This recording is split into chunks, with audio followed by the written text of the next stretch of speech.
What's up, guys? It's Nelson over at NVS Customs. This week we're going to be filming something a little bit different. We're switching over to filming a little bit more long-form content, but hopefully we can get you guys more case studies so you can see exactly what it is that brings customers in, why they shop with us, and yeah, hopefully we can keep on growing, show you guys how the process works in the back of the shop. But yeah, super excited to try this new way.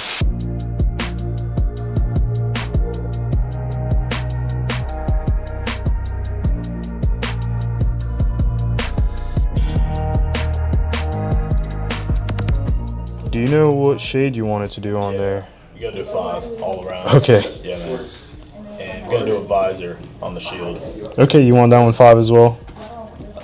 I'd hope so. Yeah, 5 or darker. Darker? Yeah, we don't have darker than 5. Okay. That's all we have. You guys double stack? Nah, no. We won't stack. Yeah. Okay, so 5 all around with the strip. Do you know how low you wanted the strip? Do you want it down to like the little mirror cutout? It's gonna be a few inches below the NS1 line. Yeah, so we can do it down to the mirror. You know how the mirror comes down and it does like a little dip? If we do it there and go straight across, it'll be right below those. Is that as low as you can go? Yeah, that's what I'd recommend. Okay. Yeah. Okay. Could you go below that? I don't recommend it. Reason why is because it just requires a wider sheet. So it had to be wider than 10 inches for it to be that. So it ends up leaving like 30 inches of material waste. Right. So, all right, that's cool. To the bottom of the... Yeah, you'll like it. You'll like it. Trust me. Yeah, I got you, bro. After 6. It'll be a nice thick strip for you. Yeah, let's go back there and take a look at it. We can cut through here, bro. Yeah, it looks like it has tint on the front too. It's got factory. It's got factory. The dealership tint, stock, maybe? Yeah. Are you gonna have to peel that? Yeah, I was gonna say. So there's 2 options. We can either leave what's on here, or we can peel it. If we leave what's on here, my only concern would be that it voids the warranty. Yeah, you looking at that gap? Yeah. Yep. And then I'll have to match the gap that's on here too. Yeah. So that's kind of like the only downside. And then the peel it would be 25 per, so it'd be an extra $50. I mean, dude, is it gonna bubble if you stack it? So we don't know what film's on here. We don't know how long it's been on here for. Yeah, just go on top of it. Yeah, so it could potentially bubble it. It's all good. But yeah, but if it does, that's why it voids warranty, because we're at the liability of this. But yeah, I understand. Awesome, sweet. Yep. And then when I said the little base, we can bring it to here. When we cut it, here. Yeah, when we cut it out, it'll come to about down here. I guess this is gonna have to come off. Yeah, that'll have to come off. Can you pop that off, or do you need me to peel it I off? can pop it off, bro. Yeah, you don't have to. Yeah, I'll take all that stuff off. I'll take your little sticker off over there too. Okay. It's kind of nice that we stopped there, because that way we don't have to take your camera off. Right. And then put your camera lower. So yeah, that kind of works out. All right. Yeah. Cool. I kind of want to do the whole windshield. Yeah. What's your hesitation? Well, you put the visor on top of the windshield. We already void the warranty. So. Yeah, I can definitely put. So that's different because we know the 2 kinds of films. So for this one is we don't know what film this is, and then we know what film we're putting. Right. So that's where the manufacturer voids it. But if we do the same 2 films, it won't void it. True. A lot of people like doing the visor on top of the full windshield. Yeah. That's how I have it on my truck. That way you do get the visor darker than 5. Right. Yeah. What do you recommend? It's totally up to you, man. If you choose not to do the windshield and just do the visor, if you do choose to add the windshield later, you are going to have to take the visor off to put the windshield on, because then it will cause it to bubble wherever it overlaps. But if you do the windshield first, then do the visor, you don't have to worry about any of that. So it's kind of like one and done. And then you don't have to go super dark with the windshield. Since you're doing 5 all around, most people end up doing like 35 or 50 on the front. Yeah. That way it doesn't really like hinder like nighttime driving and stuff like that, but you still get some privacy. I kind of want to go like 20. 20? That's what I have on my truck. You want to see what it looks like? Yeah. Here, let's pull it around up front. All right, cool. I'll ride with you so I don't have to walk. Dude, this thing is super nice. This is like it's a little dirty right now. This is like a grown man truck. Yeah, but that's probably 35. On the front too? Yeah, definitely 35. So usually what they end up doing is they'll put like a film of 50 on here, just because from factory the glass on these Fords is 70, so it ends up being about 35% like right on the dot. You can just park right there behind my truck, that way you don't have to worry about backing this in. Yeah. Did you just buy it? Bro, I've had it for like 2 months. Nice. Still got the temp tags? Bro, it's so bad. I got the real tags, I've been too lazy to put them on. I just realized you can't even see the tags, so I'm just bound to get pulled over. So you can see what it looks like from the outside. Yeah. It's pretty dark. Yeah. Oh, yeah. And that's what it looks like with 20 on the shield. You can move the seat if you have to. I know you're a little taller. So that'd be 20 on the shield and then the 5% strip. How was it at night? At night, honestly, bro, with the ceramic film, it's kind of like not too bad to see out of. See pretty good? Yeah, don't get me wrong. You notice that it's darker, but thankfully the truck has pretty bright lights. I feel like as long as you got good headlights, Yeah. it don't really matter. Yeah. Are you driving a lot in like dark areas? Not really? Okay. Not a ton. Yeah, I think you should be good, bro. That's what I recommend. That's my sold personal on it. favorite. Let's do it, man. All right, cool. 9 o'clock drop off. I was next door and I was about to bounce. Were you really? Yeah, I was been sitting down out there since 9 o'clock. Because I pulled on this door earlier. It wasn't open. Oh, yeah. It's two separate places, man. Everyone gets confused, yeah. For some reason, no one ever reads that it doesn't say tint on like that door. Yeah. I was about to leave. What was that? I tried I calling kept you. hearing the phone going off, and Right. we're over here trying to check customers in, and it was just like, yeah. Sweet, brother. Yep. Well, I got everything I need. And then- was there anything you wanted me to look at on your car? Do you want us to walk out there and take a look at we it can take a together? look, yeah. Yeah, let's go look at it. I guess all you need is a key, right? Yep, just a key card. There is no pin on your car, is there? Okay. Oh yeah, this thing is nice, man. Thanks. I like this. Yeah, I started messing around. Yeah. I bought more. I got to redo it. I got to Yeah. take like some of the corners and stuff I didn't really Yeah. get right, but I ran Yeah, out. is this like a vinyl? Yeah. For these, what I usually recommend when you install it is whenever you go to lay it, lay from the corner and we work your way in. So that way you bring the extra. So like, you don't cut like lay it all over and then cut it. Yeah, so you definitely do that, but once you cut it, Oh, just make sure you bring the material, the extra Yeah, like I material kinda- from here it was my first go to the around, middle. yeah. Yeah, And yeah, I yeah. ran out for the That way it back. doesn't bunch up over there. And I ran out for the back. I just got some the other day. Bro, I didn't know they made these. Yeah. That's pretty cool. It looks slick. I like it. Yeah, thanks, man. Yeah, black interior, solid. The one thing I will say for these, we do take the film all the way up to the top edges, so you don't have to worry about there being any nasty gaps. Okay. The only one is on this one. It will cut it a little bit short, and the reason why it does it is so that when it rubs on the seal, so it doesn't cause it to start peel. peeling. Yeah. Exactly, yeah. You Awesome, got it, man. man. Appreciate yeah, it. brother. Should be ready to roll. It's probably gonna take us about 5 to 6 hours. Yeah. They said like you guys close at 6. Yeah, We'll so be pick back up at the before. end of the day. Sounds Awesome, good, dude. brother. Appreciate you. Thank you, sir. This is loud. Yeah, so we just got done checking everybody in. Usually on Saturdays, everyone drops off in the morning, pick up at the end of the day, which is like around 6 o'clock. But everyone's checked in. About to get some spray bottles filled up, get ready so we can start pulling the cars in.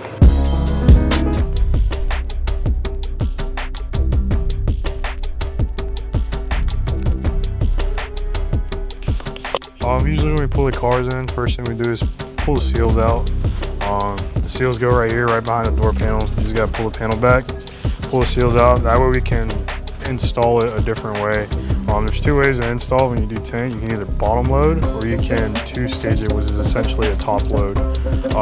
When you two-stage, you don't have to worry about taking the seal out. When you bottom load, you gotta take it out so you can have some room to slide the film. Bottom loading is way cleaner than two-staging. We can do both, but bottom load is just what we prefer. What I'm getting ready to do is I'm about to clean these edges right here. We like getting these like little plastic trim tools. We wrap it around with a towel and we clean deep in here. This is what people like to forget. When you don't clean these, like all that dirty stuff is gonna wash into your tint. It's very important to clean these edges. Thankfully on the newer cars they're not as bad, but all this stuff right here is just dirt that gets built up in those seals because nobody ever cleans it when they wash their car. Jameson right now, he's prepping the back glass. For these, you gotta make sure it's a nice clean surface before you put the tint on the outside. People see us do this and they freak out. It's like, oh, I thought the tint goes on the inside. It does, but whenever these windows are like curved, you gotta mold it with a heat gun and make sure it shrinks to the curvature of the glass. But if it's super dirty and has like dirt and specks and trash on it, whenever you mold it, the film's gonna take the mold of all that stuff. So that's why he goes through, he scrubs it, squeegees it, make sure it's nice and clean. So whenever it goes on the inside, it looks perfect. There's different ways to clean a window. I like using these red dots with the blade. Always make sure you have a fresh stainless steel blade. If you use a carbon blade, you're gonna scratch the glass. And even if there's like little nicks in your blade, you can usually see it. But if there is nicks, you can also still scratch the glass. So that's why I always use a fresh one. You just go back and forth. If you like listen, you can hear whenever there's stuff in the glass. Make sure the glass is wet. You wanna have some lube on there. The nice thing about using this over the 1-inch razor blade is that you can come in here and get these edges. So if there's anything in there, you can get it out. And then whatever water's left on there, I'll just come through with a squeegee it out to the side. Squeegee this out, then boom. This window is ready to go. I wrap the glove around with my finger, not the glove, the towel. And I'll wipe this top edge. And just wipe the panel, wipe the seal, and it's ready to go, ready to be installed.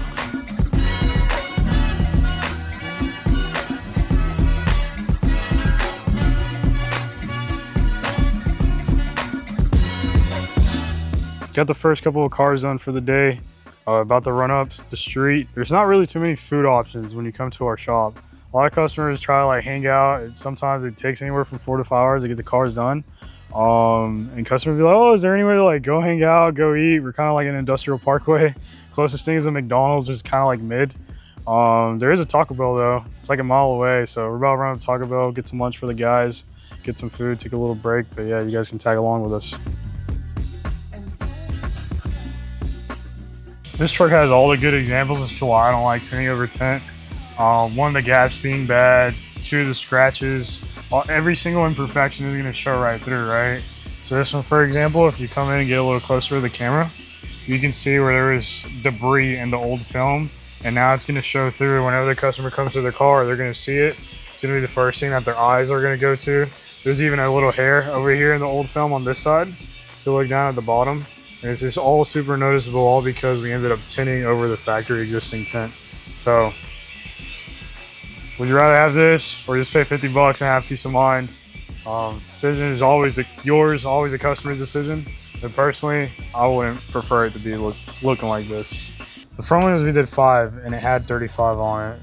So on the front, he has 1.75%.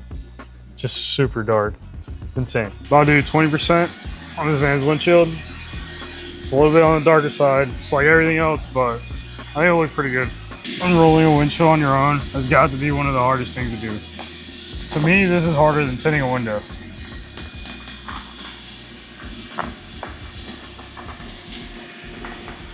I don't know if it's because I'm so short and can barely reach, or this windshield is just so big. There's just like so much back and forth, and you're fighting the weight of the roll to unroll it. Then we usually do not plotter cut these. We use a plotter pretty much for every single other window but the windshield. The reason we don't use it for the windshield is just because it's super inaccurate. It usually never fits. It cuts it super big. So right now what I'm doing is I basically got the sheet laid out. I'm doing like a rough cut on it. This excess stuff is just gonna fight you. So I basically make a rough cut, get rid of all the excess. One way that we like to word it is just trimming the fat. So we go through, trim all the fat. We do this tack right here in the middle so you can get ready to mold it to the curvature of the glass. All these tall things that you see right here is what we call fingers. That's where the film has too much extra material. So we'll go through with our heat gun, conform it to the curvature of the glass. And then once it's nice and laid out flat, we'll do one final trim, get it nice and tight, and then we'll roll it up and install it on the inside.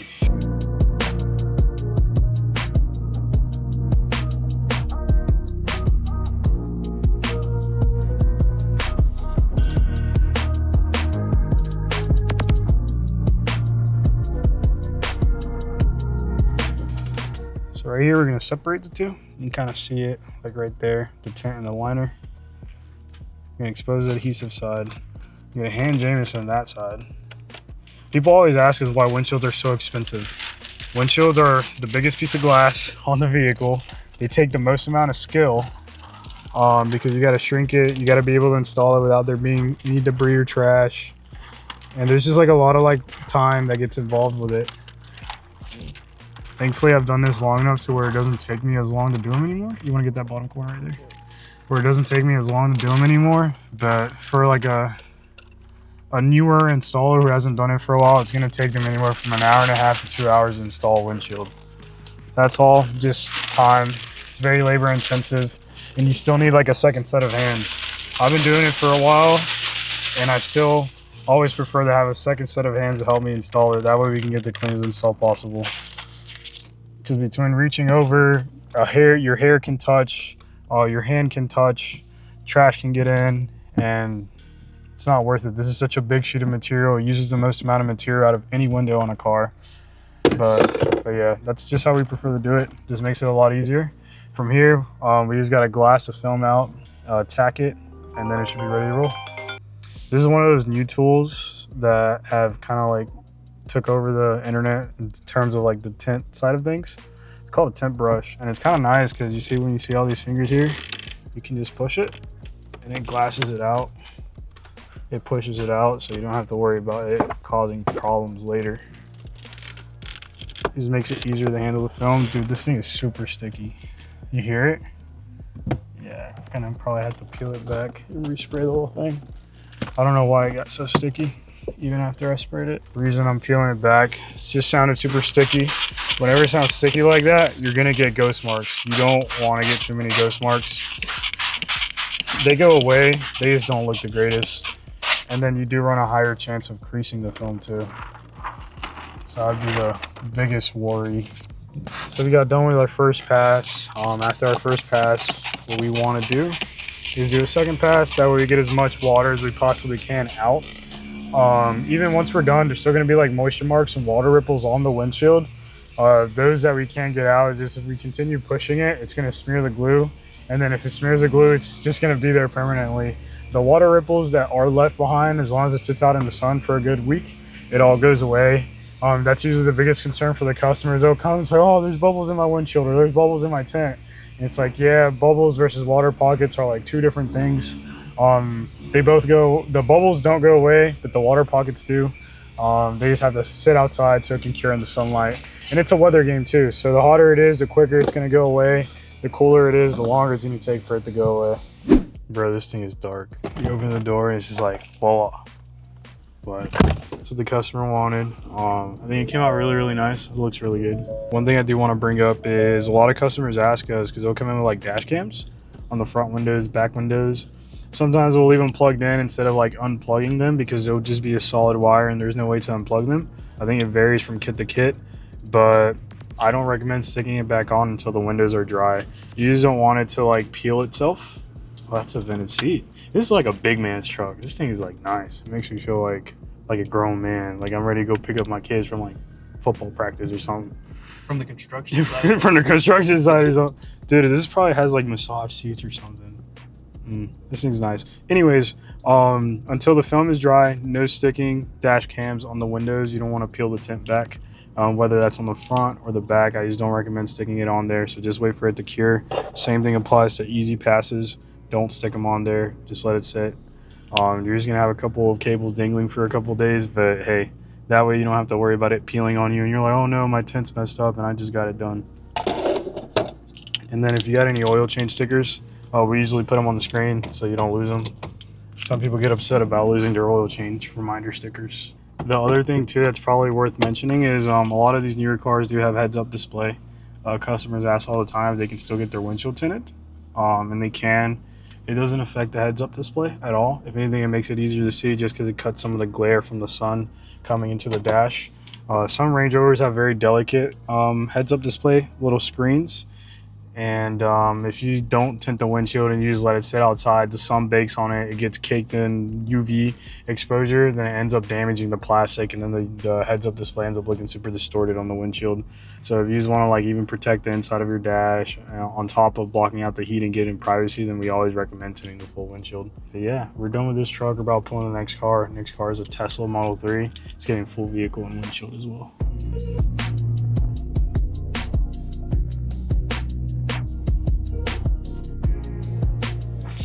Getting started on the next car for the day. This one specifically is getting, I believe, what is this one getting? It's getting 35 on the two fronts, 15 on the back half, and then 50 on the windshield. So same thing, prep everything the same way. One thing that is different about these cars would be the windows. So these cars from factory, when you close the door, the window rolls up, and when you open the door, it kicks back down. So in order to get full coverage on the window, what we do is we trick the latch to make it think that it's closed. So it rolls the window up for us. That way we can tint it all the way down, and the customer doesn't have to worry about closing their doors and seeing like a 2-inch light gap at the bottom. These Teslas, some of them can be a little difficult to tint. Towards the bottom, they get super duper tight. The seals are tight. Since this is a frameless, or what we call a boneless window, just because it doesn't have like the little cage around it, we don't have any seals to pull out. You can just install it as is. On these newer ones, that front speaker is so tight. Like right here, you can barely even get like the knife behind it. What's gonna be super important on these frameless cars, after you squeegee it, your wipe down. So always squeegee out towards an edge. And then you wanna grab your towel and wipe this whole top edge. See right there, that's all dirt that was sitting on that top edge. And we'll wipe this one. That one wasn't as dirty, but you always want to wipe those down. A lot of the dirt just sits there and lives in those ridges of the glass right there. What you see Jameson over here doing is he's rough trimming the patterns. We have a computer over here. We have this program called Core. You can basically go on here and you can look up whatever vehicle you want, and they have all the different patterns on here. You can go through and cut them. In his instance, he's doing the front doors, so those are here. We go through, we send it to our plotter cuts it out, and then once the plotter cuts it out, we send it over here, we rough cut it, shrink it on the board, get it installed on the car. But that way we don't have to hand cut anything or cut on the car itself. In some cases, this is a blessing, and sometimes it can also be a curse. It's very hit or miss. It's a computer at the end of the day. It's not gonna be 100% accurate, but it does minimize the risk of there being damage on the car from using like the wrong tool, or also gets rid of the risk of there being lack of skill. So a lot of people nowadays don't really know how to hand cut. They learn how to just install, and they're installers, not really tinters. But yeah, this kind of just reduces a lot of risk. It's honestly one of the best employees we could ask for, and it's kind of affordable. It's not too expensive. Right now, Max is prepping the windshield. It's basically the same thing as prepping the back glass. You want to go through, scrub it, make sure there's no bugs etched on the windshield, make sure there's no dirt, trash, anything like that, because that will also affect how the windshield looks when you get it installed. Because if we go to shrink it and that little imprint is there, then it's going to put the imprint on the tent. And in order just to avoid it and get the best possible install, we just go through, scrub it, clean it really well, and yeah, we install it on the inside. Customers say that this is the cleanest their windshields end up being, so kind of a plus.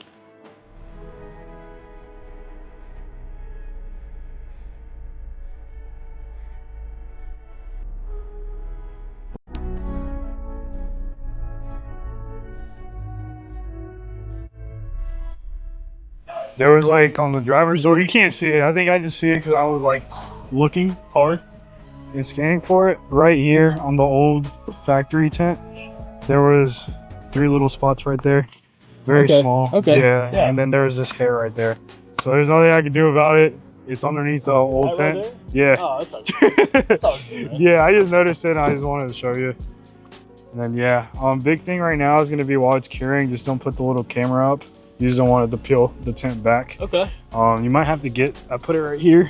You might have to get new adhesive for it, or that little double-sided tape to put it back up. Honestly, looking at it right now, it looks like it's already cured pretty well.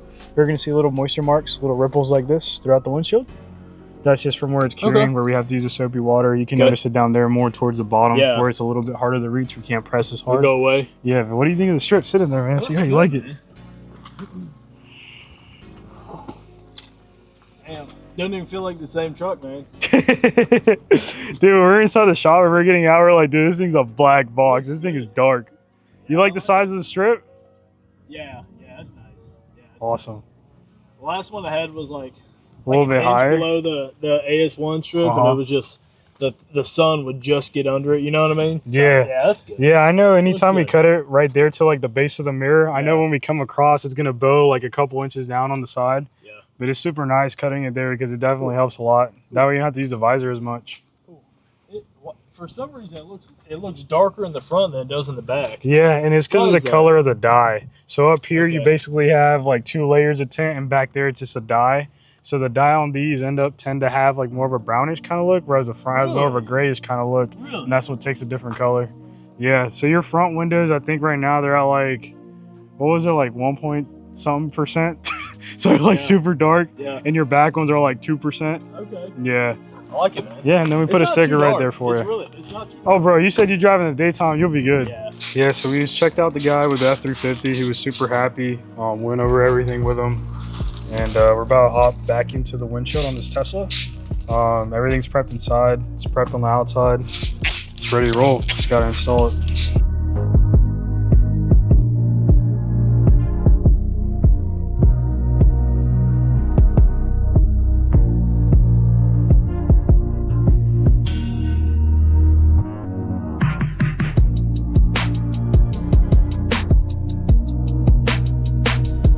What's up, brother? Hey, what's going on, man? How's it going? Good. Want to go look at it? Yeah, I just saw her. Yeah, let's go look at it. Yeah, they didn't have any issues. Everything went super smooth. Those were the only 2 things I noticed. Yeah, just the other week I was driving down 17 and I heard that rock hit.